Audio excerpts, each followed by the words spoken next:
सुबह क़यामत तक दुनिया इमाम हुसैन को याद रखेगी और सुबह क़यामत तक यजीद पलीद कहा जाएगा। मैं जाकर देखा हूं इमाम हुसैन के रोजे को, करबला गया था, मैं देखा इमाम हुसैन का रोजा ऐसा दिख रहा है कि जिंदगी है वहां पर। हुसैन के रोजे पर जिंदगी नजर आ रही है। वो करबला के मैदान को देखा, आंख में आंसू आ गए कि इसी जगह पर नवासे रसूल ने अपने अहले बैत ने अपना सब कुछ कुर्बान किया। मदरसे के नाम पे डरारे, याद रखो मुसलमानों, मदरसे मुसलमानों का खिलाफ। असद से दूर रहो और अखिलेश को करीब करो। अब अखिलेश मुंह नहीं खोलता और असद ही मुंह खोलता है, इस पर तो सोचो। आपको पसंद नहीं है, कान में रुई लगाकर बैठिए, क्योंकि सच्चाई कमजोरों को पसंद नहीं आती, सच्चाई गुलामों को पसंद नहीं आती।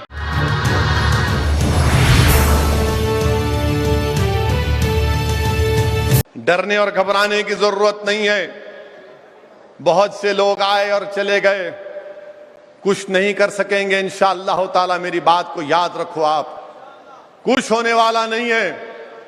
जो लोग आज हमको डरा रहे, मदरसे के नाम पे डरा रहे, याद रखो मुसलमानों, मदरसे मुसलमानों का खिला है। मदरसे मुसलमानों का खिला है। मदरसे मुसलमानों का चिराग है। मदरसों से हम इस्लाम की तालीमात पर अमल करते हैं। यही मदरसों से हाफिज कुरान निकलता है जो कुरान पढ़ाता है। इन्हीं मदरसों से इमाम निकलता है जो हमको अच्छे और बुरे की तमीज पैदा करवाता है। इन्हीं मदरसों से मौज़्ज़म निकलते हैं जो अज़ान देता है। इन्हीं मदरसों से मुफ्ती निकलते हैं जो फतवा देते हैं। इन्हीं मदरसों से मुहद्दिस निकलते हैं, फुक़हा निकलते हैं, इस्लाम की तालीमात देने के लिए, अच्छे और बुरे की तमीज पैदा करने के लिए कि जिहाद में और फसाद में फर्क क्या है। जिहाद और फसाद में फर्क कौन बताएगा? आलिम दीन बताएगा। मगर हमारे वतन अजीज में मदरसों को निशाना बनाया जा रहा है।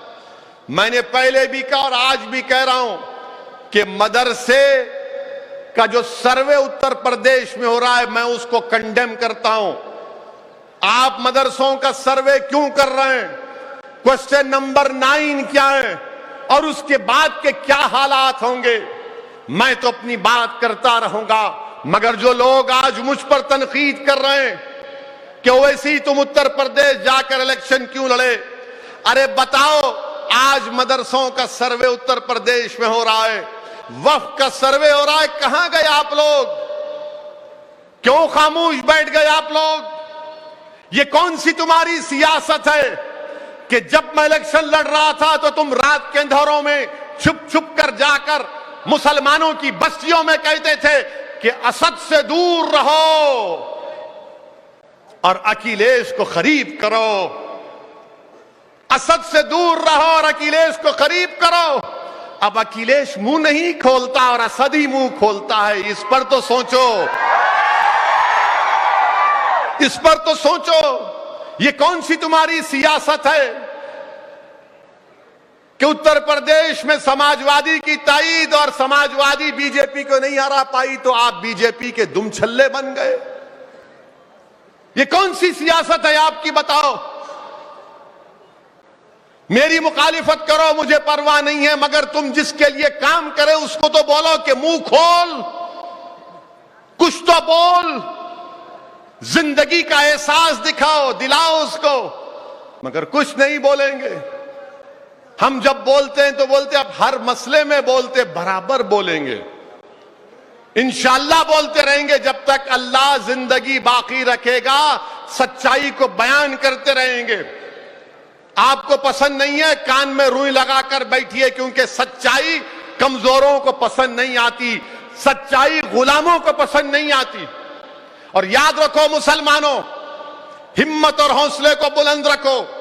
मैं तुमको इसलिए कह रहा हूं, मैं बार बार कह रहा हूं कि इमाम हुसैन को याद रखो, इमाम हुसैन को याद रखो। सुबह क़यामत तक दुनिया इमाम हुसैन को याद रखेगी और सुबह क़यामत तक यजीद पलीद कहा जाएगा।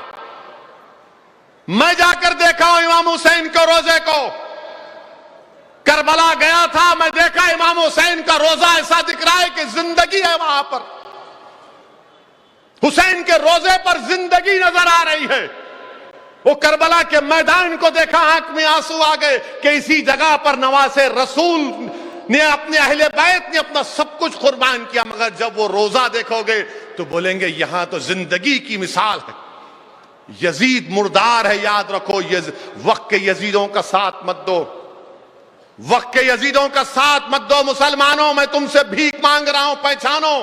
अल्लाह ने तुमको दिमाग दिया, तुम दोस्त और दुश्मन की तमीज पैदा करो।